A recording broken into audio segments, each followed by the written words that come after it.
Good day, ma'am. By the way, I'm Javelin Behenting.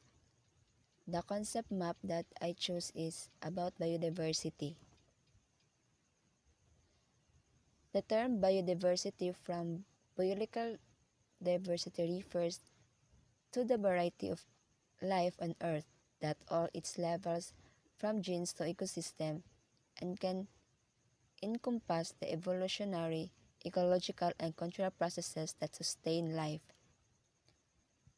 The three concepts of biodiversity are ecosystem, species, and genetic diversity.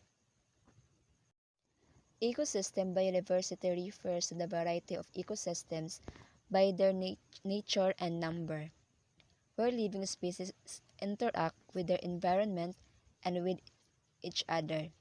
For example, on Earth, there are different ecosystems, each with their specifies like deserts, oceans, lakes, plains, or forests. And even within these ecosystems, there are special details like cold or hot deserts, boreal or tropical forests, warm or cold water coastal regions. Each ecosystem has its own peculiarities, species, and ways of functioning. Species diversity. We speak of species diversity to describe the diversity of living species. There are millions of living species on Earth. They're all different and divided into groups depending on their species: insects, animals, plants, fungi. Species diversity is often separated into two categories. Genetic diversity. Genetic diversity is about the diversity of genes existing in the living world. Between and within different species, there are different genes and different expressions of genes, and this genetic variability contributes to the multiplicity of life forms, physical and biological characteristics, and depending on the interaction with the environment phenotypes. Habitat preservation means keeping threatened natural habitat and protects native floral and faunal biodiversity that may be lost to a planned urban development. Captive breeding programs breed endangered species in zoos and other facilities to build a healthy population of the animals.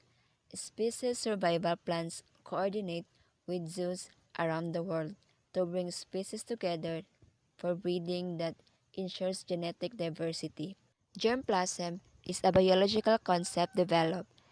It states that heritable information is transmitted only by germ cells in the gonads. Habitat loss and degradation, which is any thinning, fragmentation, or destruction of an existing natural habitat, reduces or eliminates the food resources and living space for most species. Species that cannot migrate are often wiped out.